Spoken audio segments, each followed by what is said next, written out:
This is a story about P versus NP and using approximations to bridge the two. It is also a story about continuous optimization versus discrete optimization and using randomization to form a bridge between them. In particular, we will look closely at a fundamental problem called set cover. In set cover, the input first consists of m points, here drawn as blue dots on the right.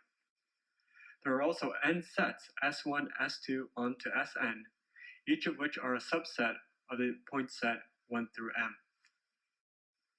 Together, all of these sets S1 through Sn should at least cover the entire point set 1 through m. The goal is to find the minimum cardinality collection of sets Si1, Si2 through Sik, where the union of Si1 and Si2 and Sik cover all of the point set 1 through m. There are many natural ways to extend this problem. For example, one can have a cost for taking each set, and then the goal becomes to find the minimum cost collection of sets that cover all the points 1 through m. Additionally, one can have demands for the points, saying, for example, that one point has to be covered 2 times, or another point has to be covered 3 times, and so forth. This is not actually the first time we've had a set cover problem.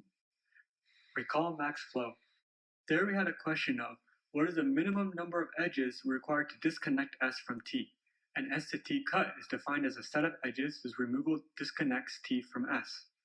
Minimum ST cut was our first example of a covering problem. With respect to set cover, the points are all of the S to T paths, and the sets are all of the edges. And an edge covers a path if it's in the path. We can actually solve this particular type of set cover by the Maxwell min-cut theorem. The minimum number of edges in any S to T cut can be found by any polynomial time max flow algorithm. Here's another combinatorial example that we've dealt with implicitly. The points that we're trying to cover are all the cuts in the graph.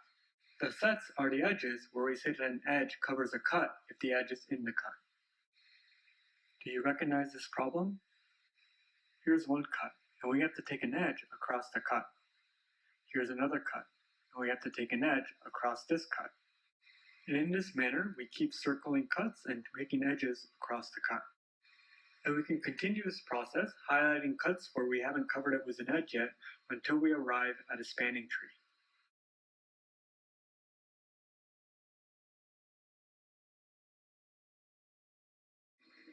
If the edges have cost, then the minimum cost set cover is the minimum spanning tree.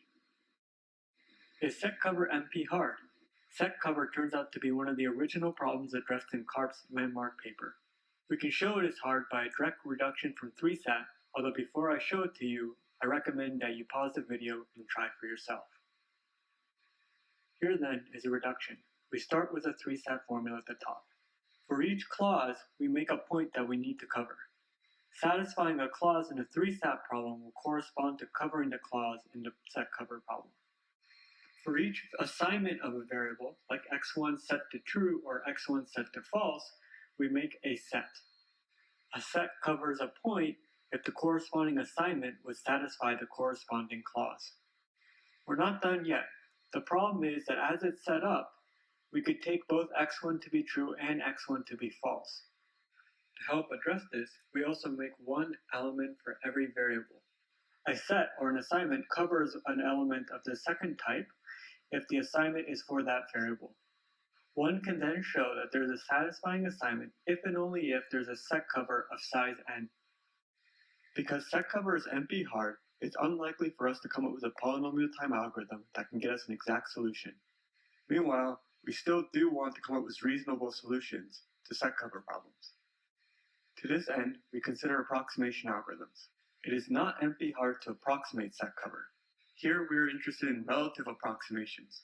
An alpha approximation for fixed value alpha, probably greater than 1, is a feasible solution that's at most alpha times the optimum value.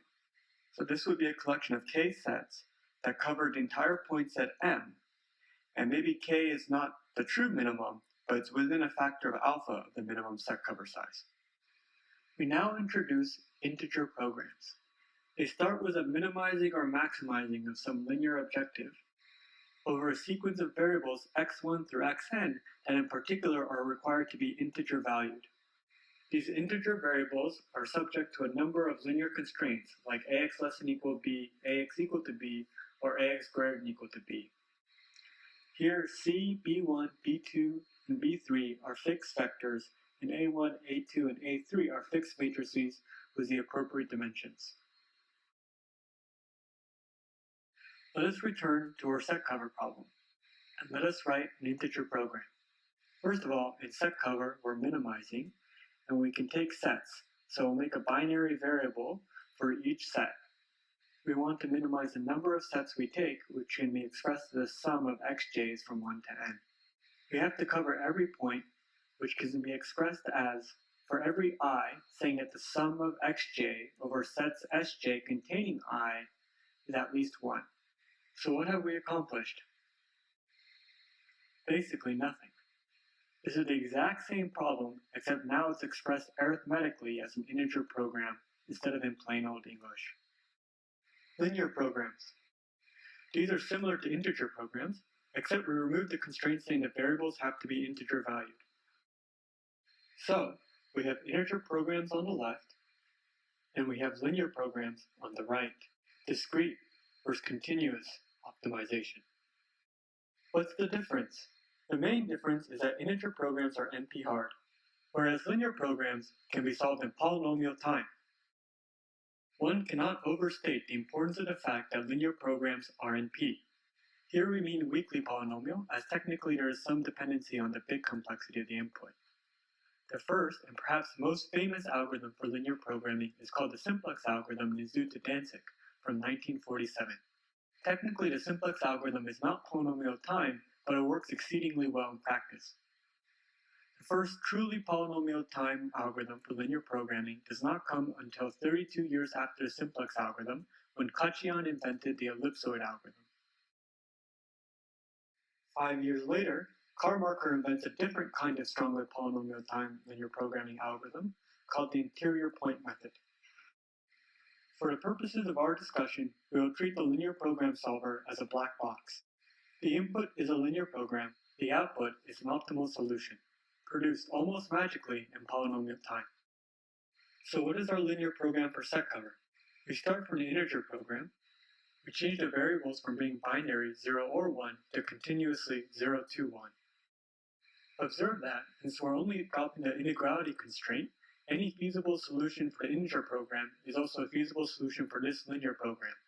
Consequently, the optimum value of the LP is less than or equal to, which is to say better than the optimum value of the integer program. So we have our linear program for set cover, and we feed it to the LP solver, which returns an optimal fractional set cover where each set is assigned a value xi between 0 and 1. And the question becomes, how do we convert this fractional set cover into a discrete set cover? Here's an idea. We can interpret the fractional set cover as a randomized collection of sets. The J set S sub j appears in this randomized collection independently with probability x sub j. This technique, where we take a continuous LP solution randomly rounded to a discrete one, is called randomized rounding. We independently sample all the sets, where the probability that a particular set S sub j appears in our sample is equal to x sub j. You can also think of it as taking our coordinate x sub j and rounding it up to 1 with probability x sub j and down to 0 with probability 1 minus x sub j. There are two questions that we have to analyze. First, how big is the random collection F relative to the optimum value? Second, how likely is it that the random collection of sets forms a set cover? The expected size of our random set is the sum over j of the probabilities of the set being in our collection, which, we recall, is the sum of xj's, which we discussed earlier is at most opt. But is F even a set cover? Fix a point I that we need to cover. The expected number of sets in a random collection F that cover I equals the sum over all sets S sub j containing I, the probability that the set j is sampled by F. This is by linearity of expectation. The sum of xj's over all sets S sub j containing I is at least 1 because of the covering requirements in the LP. So in expectation, the point I has at least one set in F containing it. Having expectation greater than or equal to 1 does not imply that f is a set cover. That is to say, in particular, that f covers all of the points set M simultaneously with any non-negligible probability. Let's try again. Fix an element I and M. And this time let's ask, what is the probability that f covers I? The probability that f does not cover I is I independence is equal to the product over all sets containing I, the probability that that set is not in F. Each of these probabilities is equal to 1 minus x sub j. For each j, 1 minus x sub j is less than or equal to e to the negative x sub j. That's because of the inequality 1 plus x is less than or equal to e to the x, which holds for all values of x. Interchanging the product and the exponential, we get that this is equal to e to the negative summing over all sets s sub j containing I, x sub j.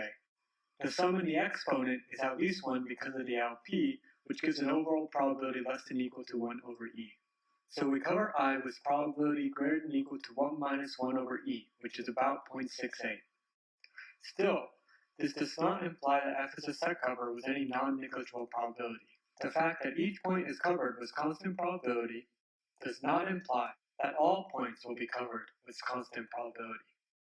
How do we increase the probability that all points are covered? If we can increase the probability that a single point is covered to near certainty, then by the union bound, we can increase the probability that all points are covered to near certainty. To this end, we modify randomized rounding slightly by introducing scaling. We increase the probability of sampling a set S sub j from x sub j to alpha times x sub j for some parameter alpha greater than 1 to be determined. Consider again the two questions from before.